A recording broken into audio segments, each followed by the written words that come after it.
20h sur les antennes de la télé Futur Média. C'est parti pour le sommaire de ce 20h. Forte présence policière aux alentours de la CREI au lendemain de l'annonce du procès de Karim Wade. Les jeunes libéraux se disent pas surpris de la tournure des événements. La Ligue sénégalaise des droits de l'homme exige un procès équitable. Mouvement d'humeur au Centre d'études des sciences et techniques de l'information. Les étudiants observent 48 heures de grève plus 11 jours de débrayage. La raison, ils sont contre la suppression des bourses attribuées aux étudiants de plus de 30 ans et ceux ayant redoublé à 2 reprises durant leur cursus universitaire. Ce n'est pas l'effervescence au marché Tilène à la veille du Vendredi Saint. Les ingrédients pour les préparatifs du gala sont disponibles sur le marché, mais les clients se font rares. Et puis le focus du jour porte sur les sapeurs-pompiers, ces soldats du feu que certains accusent à tort ou à raison de lenteur dans l'exécution de leurs tâches.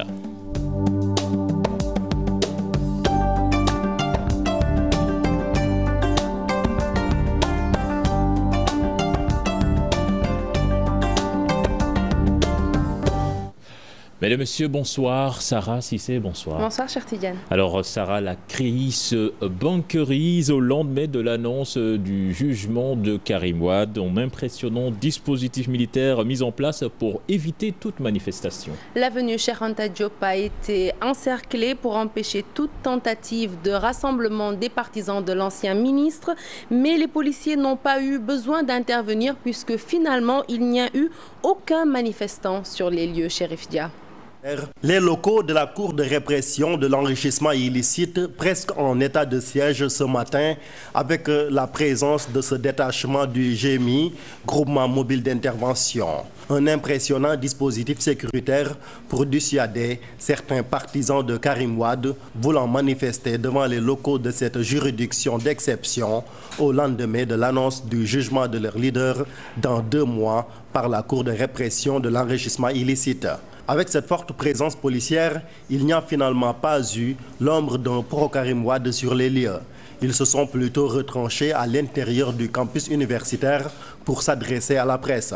Ce dispositif sécuritaire a également eu des conséquences sur la circulation des personnes et des véhicules sur l'avenue Cheikh Anta Diop, très fréquentée, car le stationnement devant les locaux de la CREI a été interdit aux transporteurs. C'est finalement en mi-journée que ce dispositif sécuritaire a été allégé, permettant à la vie de reprendre son cours normal sur cette axe.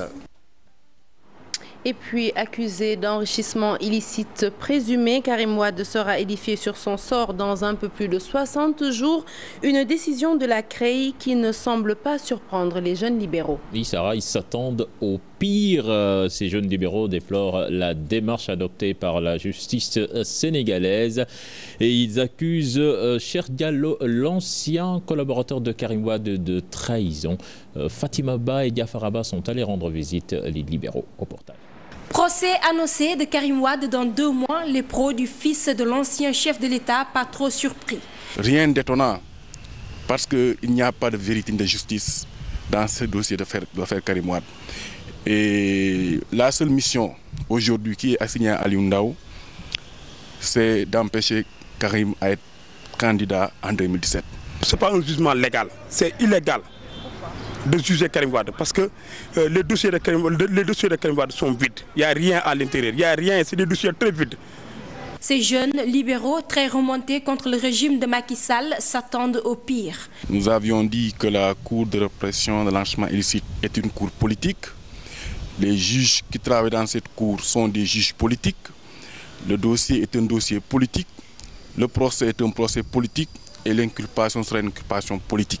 Le non-lieu accordé à Boubacar Konaté et Cheikh Diallo, fruit d'un complot pour enfoncer Karim Wade. Ce n'est pas normal de Cheikh Diallo avoir un non-lieu total, de libérer Cheikh Diallo et de vouloir inculper Karim en prison. Pourquoi? C'est des médias, c'est le C, c'est Cheikh, D, c'est Diallo, c'est Cheikh Diallo Groupe Média. Ce groupe appartient à Cheikh Diallo. S'il est blanchi, pourquoi Karim doit être en prison jusqu'à présent? Karim doit être blanchi au même titre que Cheikh Diallo. Je crois que cette affaire est purement politique. Et Cheikh Diallo avait reçu l'assurance que s'il témoignait contre Karim, il allait être libéré. Lui-même l'a dit qu'il a été appuyé et aidé par Maître Nafissatou Diop la notaire qui est aujourd'hui du côté du pouvoir. Cela veut dire qu'il y a eu un deal. Wade fils sera jugé par la Cour de répression de l'enrichissement illicite. Autre point qui suscite des débats car aux yeux de certains, Karim Wade doit être jugé par la Haute Cour de justice. Fatima Ba, merci. La Ligue sénégalaise des droits de l'homme veut un procès équitable, Sarah. Et si les droits de l'homiste tiennent à insister sur ce point, cher, c'est parce qu'ils considèrent que les droits de l'ancien ministre n'ont pas été respectés durant son face-à-face à la CREI. Je vous propose d'écouter Hassan Diomandiaï à ce propos. Il est au micro de Ibrahima Kamara et Papra Ndiaye. Il pourrait qu'on découvre des choses nouvelles pendant les formations, mais cela constitue des charges.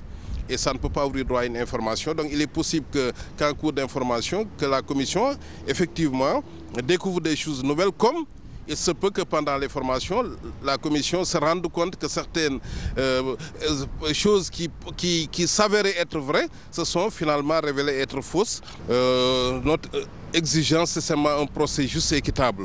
Or, nous savons que pendant l'information, cela n'a pas été possible du fait de la contexture même et de l'essence de la CREI qui ne permet pas des recours et qui ne donne pas à la partie poursuivie la possibilité de se défendre. Et puis à noter les avocats de Karim Wade qui déclarent n'avoir pas reçu l'ordonnance de renvoi fixant le procès. Ils exigent la libération de leurs clients, mais selon des sources proches de la CREI, c'est Karim Wade lui-même qui refuse de signer l'ordonnance de renvoi. Nous y reviendrons certainement dans nos prochaines éditions. Et puis les nouvelles réformes universitaires font grincer des dents aux étudiants du centre d'études des sciences et techniques de l'information, le CESTI. Le nœud du problème sera la suppression de la bourse pour les étudiants de plus de 30 ans, entre autres. Pour manifester leur désaccord, 2 jours de grève générale et un débrayage pour dénoncer ce qu'ils considèrent comme une injustice. Nous écoutons Ousmane Laïdiop, il est délégué des étudiants au niveau du CESTI.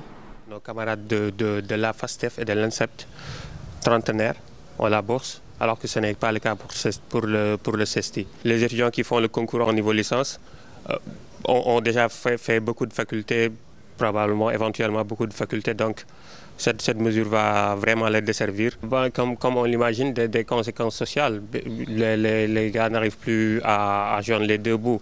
La restauration, elle est tellement difficile, le ticket de transport, je vous laisse imaginer, donc même psychologiquement, mentalement, ça porte préjudice. Vous n'êtes pas sans savoir que pour la 3e année aussi, surtout pour la télévision, il y a une grande enquête qu'ils doivent présenter, que nous devons tous présenter en fin d'année et qui nécessite des mesures de beaucoup d'argent quand même.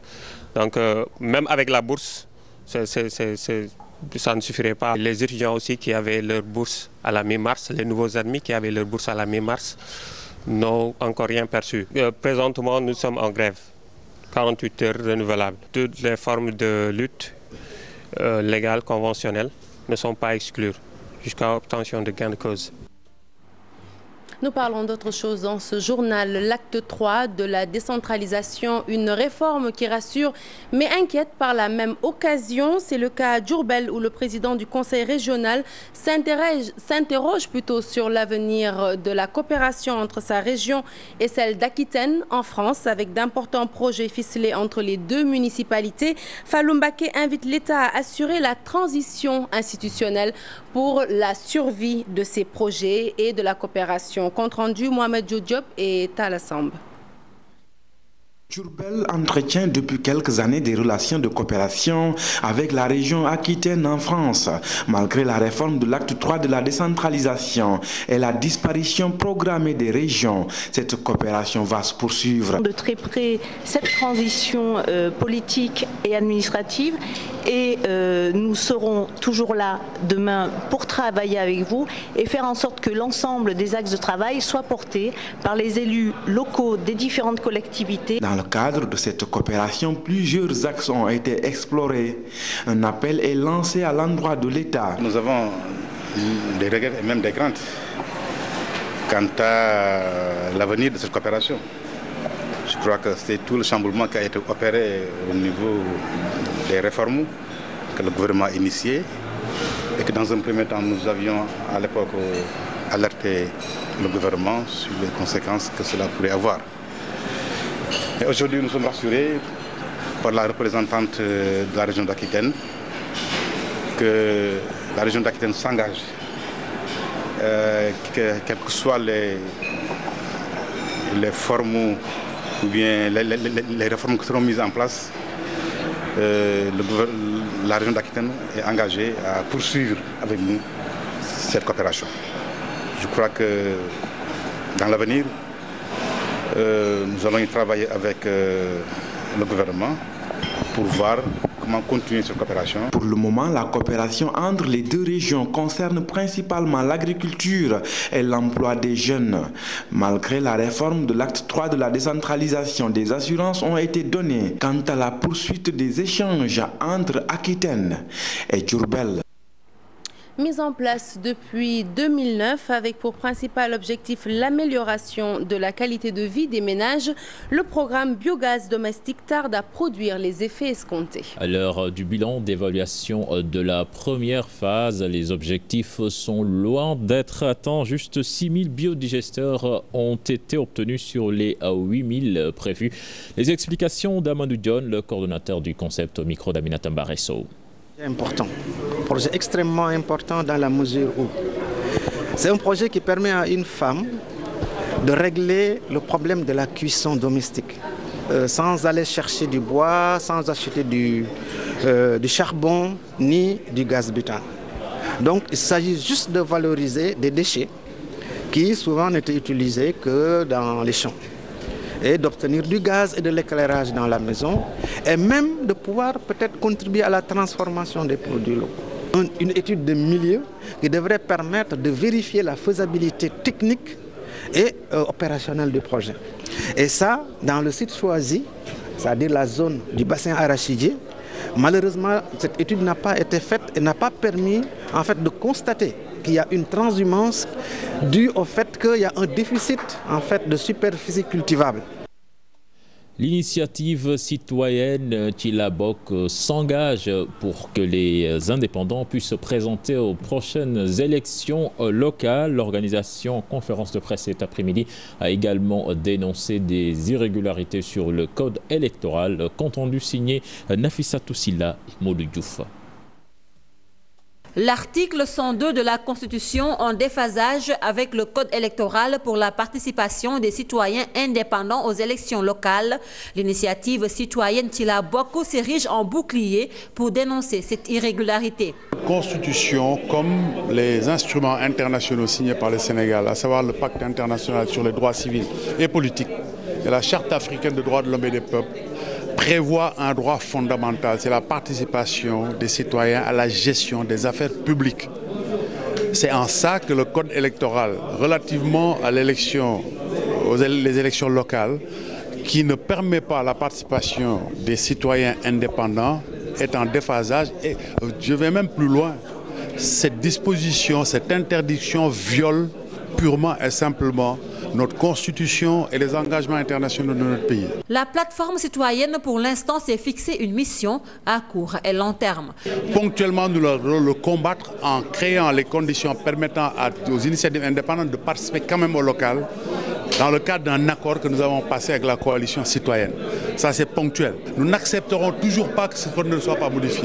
Nous allons engager toutes les démarches appropriées pour faire les recours au plan local et le cas échéant devant la Cour africaine des droits de l'homme et des peuples pour obtenir la condamnation de notre pays à modifier le code électoral et à le mettre en phase avec les engagements internationaux du Sénégal et notre constitution. Aujourd'hui, de nombreuses initiatives sont entreprises par les porteurs de la plateforme. Il s'agit d'interpeller les acteurs politiques et sociaux ainsi que les autorités gouvernementales. Nafissatou Silla, merci. La Médina, un quartier souvent en proie aux incendies. Le constat, les maisons qui prennent feu sont souvent des baraques. Leurs occupants affirment qu'ils n'ont pas le choix ni les moyens de se trouver en toit décent. Reportage signé sur place Salimata Aou et Tierno Laurent Mendy. Des incendies à la Médina, c'est très fréquent ces jours-ci. Le dernier a eu lieu la nuit du mercredi au jeudi, emportant Morba. Il avait 49 ans, il a fait 20 ans aux États-Unis, il a 2 enfants. Malheureusement, il a été atteint d'une maladie, d'un AVC. Donc, vu aussi que l'incendie s'est propagé rapidement, donc on n'a pas pu le sauver. La plupart de ces lieux de sinistre sont en baraque. Des constructions avec une longue histoire, selon le cousin de la victime. La maison qui est là, elle était fondée en 1927. Donc les baraques, ça date de la même époque. Donc après, maintenant, les situations familiales ont fait qu'il y a certaines qui ont pu construire en dur. Avec ses 100 ans d'existence, Médina doit dépasser ce stade, affirme ce riverain. On débarrasse les baraques. C'est ça notre souhait. Je ne veux pas en parler plus, mais l'essentiel et les problèmes de Khambo, tout ça là, franchement, on veut en finir une bonne fois pour toutes. Cette dame vit dans cette baraque depuis 2 ans. N'a-t-elle pas peur? Bien sûr que j'ai peur, mais que faire? Je n'ai pas les moyens pour aller habiter ailleurs. Pour sa part, la mairie ne peut pas s'immiscer dans des domaines privés, mais néanmoins, elle compte les accompagner. La plupart de ces maisons traditionnelles sont des maisons familiales, sont des maisons qui ont des problèmes d'héritage ou des maisons dont leurs propriétaires ne peuvent pas construire et n'aiment pas vendre. Pour le moment, c'est le nettoiement. La famille de la victime partage la douleur avec les proches et de simples curieux. Justement, le focus du jour qui porte aujourd'hui sur le travail des sapeurs-pompiers. Ils sont souvent très sollicités, Sarah. Du coup, il faut une stratégie pour passer à l'action. Une action qu'ils veulent justement efficace et réussie. Et pour ce faire, ils ne ménagent aucun effort. Nos reporters sont allés à leur rencontre pour comprendre un peu comment se passent ces interventions sur le terrain. Les détails, c'est avec Maïmouna et Papralingay. Ça, c'est le plan dur. Il sert à récupérer les victimes vraiment qui sont dans des situations vraiment délicates. Dispositif en place, vite, il faut rouler 400 mètres à la minute pour secourir.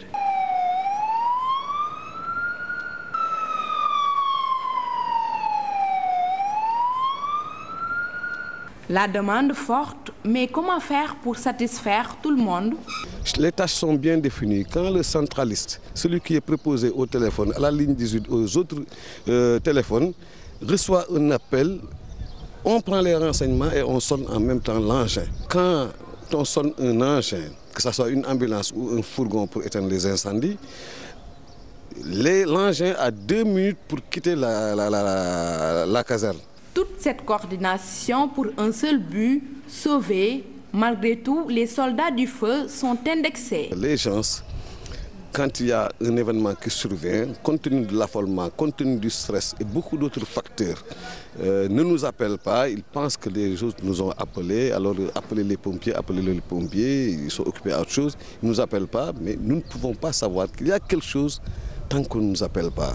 Côté logistique, des avancées sont notées. Vous voyez que la situation s'est améliorée très sensiblement parce que chaque caserne dispose actuellement de 2 ambulances qui lui permettent de faire face à 2 interventions majeures. Sur ce monument sont gravés les noms des soldats qui ont trouvé la mort en plein exercice. Pour leur mémoire, les responsables de ce corps appellent au civisme et à la citoyenneté.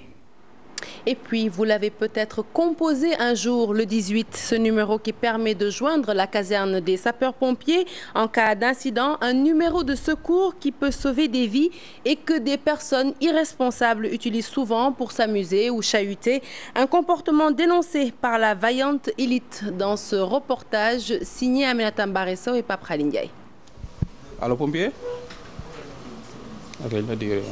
C'est qui? Un saboteur, hein? Des appels de ce genre, ces soldats du feu en reçoivent tous les jours. À la brigade des sapeurs-pompiers de Guédiawaye comme au service du commerce intérieur de Dakar, le constat est le même. Approximativement, sur les 10 appels, il peut y avoir 3 appels qui ne sont pas des appels de secours, par exemple. Un jour, je me suis amusée à répertorier les numéros qui nous faisaient ces blagues-là. Et j'en étais arrivée à 35. Oui, en un seul jour.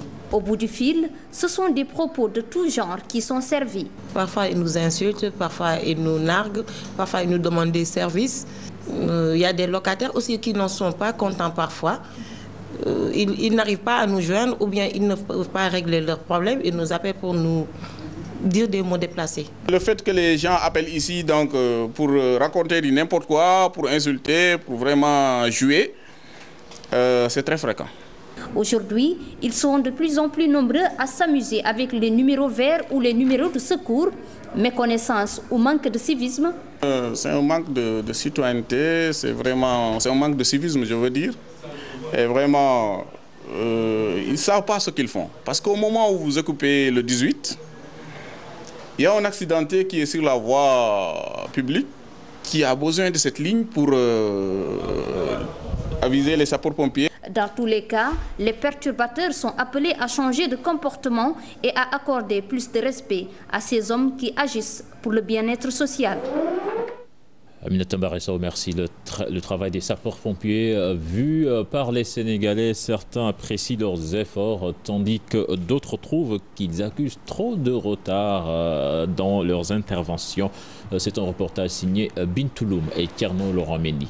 Voilà comment est perçu le travail des sapeurs-pompiers et des policiers. Bon, le travail des policiers et des sapeurs-pompiers, moi, personnellement, je l'apprécie parce que à chaque fois, ils sont sur le terrain, ils se battent. Ces derniers sont là afin de nous permettre de mieux circuler et de mieux vaquer à nos préoccupations. Un travail remarquable pour certains, mais ce sont les moyens qui font défaut. Si leurs moyens ne sont pas assez suffisants, ils ne sauront pas mettre à notre disposition leur secours.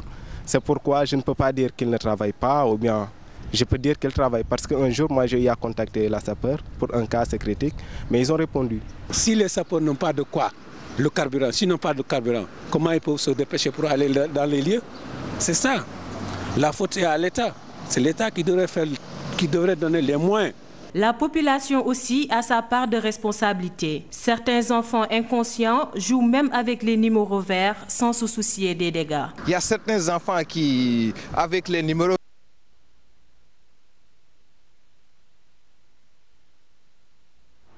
À quelques heures du vendredi de Pâques, les marchés bien approvisionnés, mais les amateurs de ngalar, cette fameuse bouillie lactée, se font encore désirer. La cherté de la vie est-elle passée par là? Élément de réponse, c'est avec Salimata Osek. Marché Tilène, pas très animé à l'heure des préparatifs du ngalar. Ce vendeur de pain de singe affirme que les clients se font rares.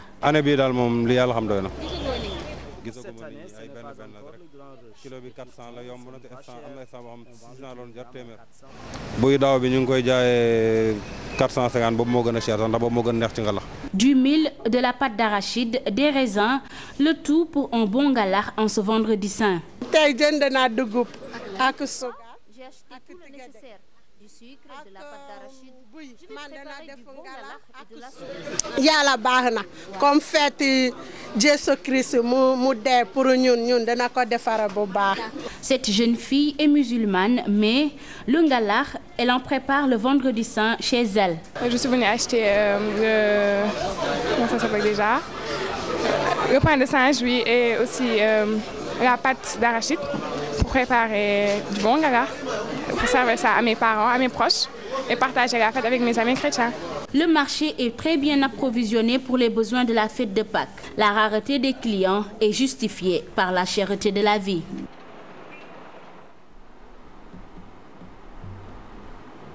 Un peu de culture à présent, sachez, pour les férus du 7e art que Tombouctou, un film long métrage de Abderrahmane Sissoko est sélectionné parmi les 18 en compétition pour la Palme d'Or au Festival de Cannes 2014. Du 14 au 25 mai prochain, Tombouctou, le chagrin des oiseaux raconte l'histoire de la ville de Tombouctou, surnommée la ville aux 33 saints. L'actualité hors de chez nous à présent, elle nous mène au Sud-Soudan où des civils et casques bleus ont été attaqués.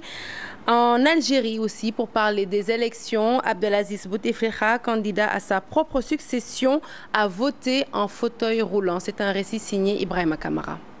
Des dizaines de civils sud-soudanais blessés ainsi que 2 casques bleus dans une attaque injustifiée contre une base de l'ONU dans la ville de Bor où des milliers de civils se sont réfugiés. La directrice du lycée nigérian où 129 filles ont été enlevées par des islamistes a déclaré que seuls 14 otages ont retrouvé la liberté et non 121 comme l'affirme l'armée. Les Algériens ont voté aujourd'hui pour élire leur président. Le sortant Abdelaziz Bouteflika, qui a voté en fauteuil roulant, apparaissait comme le favori. Aeroflot, la principale compagnie aérienne russe, a annoncé avoir reçu un avis officiel du gouvernement ukrainien interdisant l'entrée sur son territoire de tout homme russe entre 16 et 60 ans.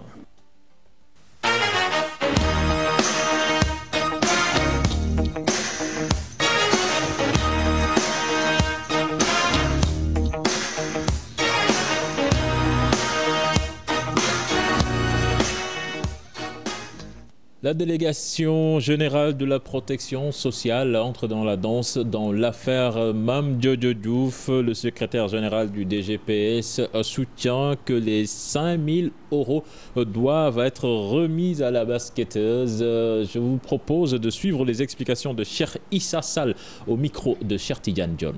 On a réagi également sur la base de pièces justificatives qu'on nous a présentées. Il y avait la requête, il y avait des factures, il y avait des devis établi par une clinique et sur la base de ces pièces, le délégué général a pris une décision et cette décision-là a été suivie d'engagement, de liquidation et d'un chèque qui a été signé par l'agent comptable. Je ne suis pas en phase ni avec le CNBF ni avec Mame Jojo.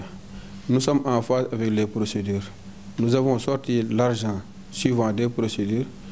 En tout cas, nous espérons que peut-être que le CNBF et Mame Jojo également, ils vont en tout cas respecter des procédures pour encaisser ou bien pour sortir de l'argent public. Basketball toujours, mais cette fois-ci sur les parquets. L'université Gaston Berger garde son invincibilité. Dans la 9e journée du championnat, l'équipe de Saint-Louis est venue battre l'US Ouakam, plutôt 88-50 au stadium Marius Ndiaye. Suivons les réactions des coachs Chersar de l'UGB et Libas Faye de l'US Ouakam. C'est au micro de Chersadi Boudjara et Younous Diata. Je pense qu'on voulait jouer ce match-là à fond parce que quand même, c'est une équipe qui a montré ses capacités et je pense qu'ils ont perdu un match contre le Duc la dernière fois. Et je pense que nous, on est resté 40 jours sans jouer parce qu'on ne joue pas les coupes régionales. Et je crois qu'on avait un peu peur de perdre notre rythme. Et c'est pour cette raison qu'on a voulu augmenter notre vitesse, aussi bien dans les transitions que dans l'exécution du jeu. Et ça a payé. Et à chaque fois qu'on joue, on a envie, on a faim vraiment de victoire et on veut le montrer sincèrement. L'équipe du GB, donc ils ont été de loin plus forts que nous, meilleurs sur tous les plans. Donc aujourd'hui vraiment on a passé complètement à côté. C'est de faire des analyses et trouver les explications parce que bien que l'équipe du GB est meilleure aujourd'hui que nous, donc l'écart ne s'explique pas entre les deux équipes.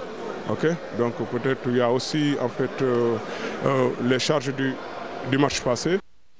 Football, 32e de finale de la Coupe du Sénégal. L'US Ouakam et l'AS Douane passent au prochain tour. Elles ont respectivement dominé l'AS Cambérène et la Linguère de Saint-Louis. Compte rendu de ces deux matchs signé Cheikh Sadibou Diarra, Daniel Diouf et Younous Diata. Qualification au forcé pour l'US Ouakam. Il a fallu attendre la 90e minute et un but d'Oumar Goudiaby pour voir les Ouakamois passer au 16e de finale.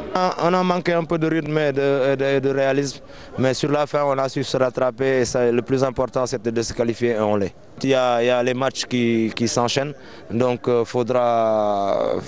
fallait faire comme ça pour faire tourner un peu et faire tout le monde participer, pour faire que tout le monde participe. Leader de la poule C en National 1, l'AS Cambérène a offert une forte résistance à Ouakam, mais a manqué de réalisme. C'est malheureux, mais je sais que nous on a peur de n'importe quelle équipe. C'est un jeu qui joue, ça fait presque 2 ans qu'ils jouent ensemble. On respecte cette équipe de Ouakam, c'est une très belle équipe, mais nous au départ on avait dit que quelle que soit l'équipe qui est devant nous, on va jouer notre jeu et on a joué notre jeu vraiment à la 92 minutes, mais demain c'est ça le jeu. Devant, on avait peur quand nous avons la balle, de jouer. Voilà, c'est ça quoi. Mais en place, on était en place. Mais quand nous avons la balle, on avait peur de jouer, de remonter, c'est ça quoi. Mais c'est ça le problème quoi. En première heure, l'AS Douanes a fait fi de la différence de niveau pour se qualifier aux dépens de la Linguère, une nette victoire de 2-0. Nous sommes dans une dynamique de bons résultats. Et ça s'est vérifié aussi dans ce match de Coupe du Sénégal. Et nous allons nous efforcer vraiment sur tous les plans alors à entretenir cette dynamique pour, comme vous dites, vraiment retrouver l'élite, la première division. Maintenant aussi, voyager aussi le plus longtemps possible dans la Coupe du Sénégal. L'US Ouakam et l'AS Douanes, en lutte pour le titre respectivement en Ligue 1 et Ligue 2, continuent ainsi leur aventure en Coupe du Sénégal. Quelques résultats de ces 32e de finale de Coupe du Sénégal. Seneps de Thiès qui élimine Tourekunda 1-0. Casa Sport Diambar 8 tirs au but à 7. Et puis le Dakar University Club qui passe devant Cap Skirring par forfait. Voilà, c'était tout pour cette édition. C'était un plaisir de vous la présenter. Sarah, merci. Merci, cher Tidiane. Voilà, donc vous avez tout à l'heure rendez-vous avec Eladji Hassan Gueye dans son émission L'équipe Intimi à partir de 20h45. Prochain rendez-vous pour l'information, ce sera à 0h avec Ibrahim Khan. Au revoir et bonne soirée à toutes et à tous.